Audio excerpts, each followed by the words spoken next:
دوسری طرف سکھوں کا ماننا ہے کہ ایک ہی خدا ہے جس کے کئی نام ہیں۔ وہ اپنے علامتی جملے ایک اونکار کے ساتھ اس پر زور دیتے ہیں، جس کا مطلب ہے ایک خدا ہے۔ مزید یہ کہ ان کا ماننا ہے کہ خدا بے شکل ہے اور مجسموں اور تصویروں کی پوجا غیر اخلاقی ہے۔ ہندو ویدوں کو اپنا بنیادی مقدس صحیفہ مانتے ہیں۔ وید کو الہی سمجھا جاتا ہے اور ویدک منتر اکثر نمازوں اور رسومات کے دوران پڑھے جاتے ہیں۔ سکھ ویدوں پر یقین نہیں رکھتے اور اس کے بجائے گرو گرنتھ صاحب کی تعلیمات کو اپنا رہنما صحیفہ سمجھتے ہیں۔ اگرچہ ویدوں میں قدیم بھجنوں کا ایک بڑا مجموعہ ہے جو اکثر رسمی مقاصد کے لیے استعمال ہوتا ہے، گرو گرنتھ صاحب زیادہ عملی ہے اور اپنے پیروکاروں کو یہ سکھاتا ہے کہ کس طرح عاجزی، انا پرستی سے پاک اور روشن خیالی کیسے حاصل کی جائے۔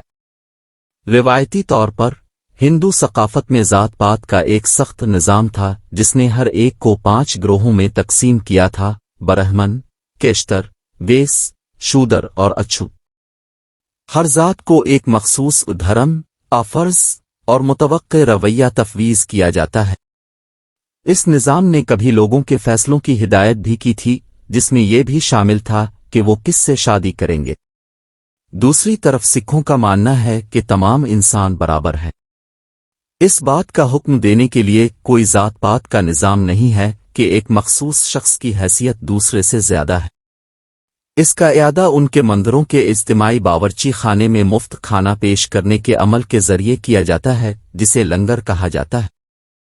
باورچی خانے میں کسی بھی پس منظر، جنس، دولت کے لوگ ایک دوسرے کے ساتھ ٹانگیں لگائے بیٹھتے ہیں، ایک ہی کھانا کھاتے ہیں۔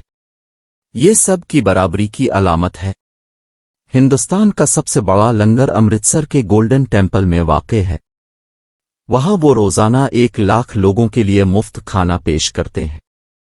کھانا تمام رضاکاروں کے ذریعہ پیش کیا اور فراہم کیا جاتا ہے۔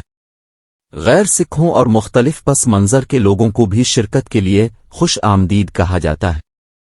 خواتین اور شادی کے بارے میں مختلف نظریات۔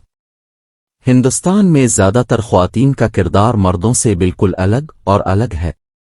اس کی وجہ یہ ہے کہ ہندو روایتی طور پر یہ مانتے ہیں کہ عورتیں ہمیشہ مردوں پر منحصر ہوتی ہیں اور ان کا مقصد مردوں کی اپنی زندگی میں مدد کرنا ہے، چاہے وہ بیٹی، بیوی، آما ہو۔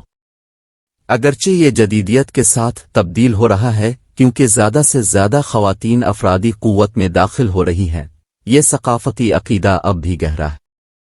ہندو شادی عام طور پر ایک ہی ذات اور ایک ہی علاقے میں ہوتی تھی اور عام طور پر جہیز عورت کے گھر والوں کو ادا کرنا پڑتا تھا، اور اگر مرد جہیز سے مطمئن نہ ہو تو وہ شادی سے انکار کر سکتا تھا۔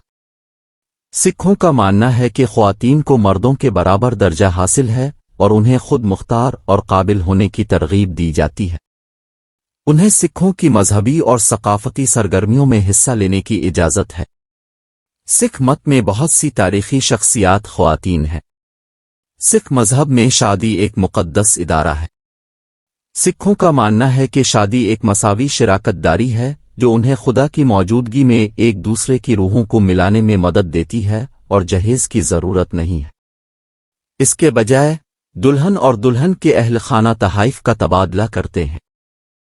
ہندو مت میں حیض کو ناپاک چیز کے طور پر سمجھا جاتا ہے اور حیض والی خواتین کو ان کی ناپاکی کی وجہ سے مذہبی سرگرمیوں میں حصہ لینے اور دوسرے لوگوں کو چھونے کی بھی اجازت نہیں ہے۔ تاہم گرو نانک دوسری بات مانتے تھے۔ انہوں نے دلیل دی کہ ماہواری ایک قدرتی اور ضروری عمل ہے۔ اس طرح سکھ خواتین اپنی ماہواری کے دوران مذہبی سرگرمیوں میں حصہ لے سکتی ہیں۔ روزے کے بارے میں مختلف آراء۔ روزہ رکھنا ہندوؤں کے لیے ایک اخلاقی اور روحانی عمل ہے تاکہ وہ اپنے جسم اور دماغ کو پاک کر سکیں اور خدا کی طرف سے خدائی فضل حاصل کریں، جیسا کہ نوجوان عورت مستقبل میں اچھے شوہر کے لیے پیر کو روزہ رکھے گی۔ سب سے عام روزہ اکدشی ہے جو ہر چڑھتے اور اترتے چاند کے 11ویں دن ہوتا ہے۔ سکھ مت میں روزہ کی حوصلہ افزائی نہیں کی جاتی ہے اور اسے روحانی عمل نہیں سمجھا جاتا ہے۔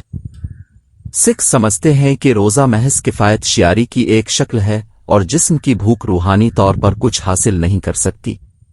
وہ کھاتے وقت اور کھانے کے انتخاب میں صرف اعتدال کا مطالبہ کرتے ہیں۔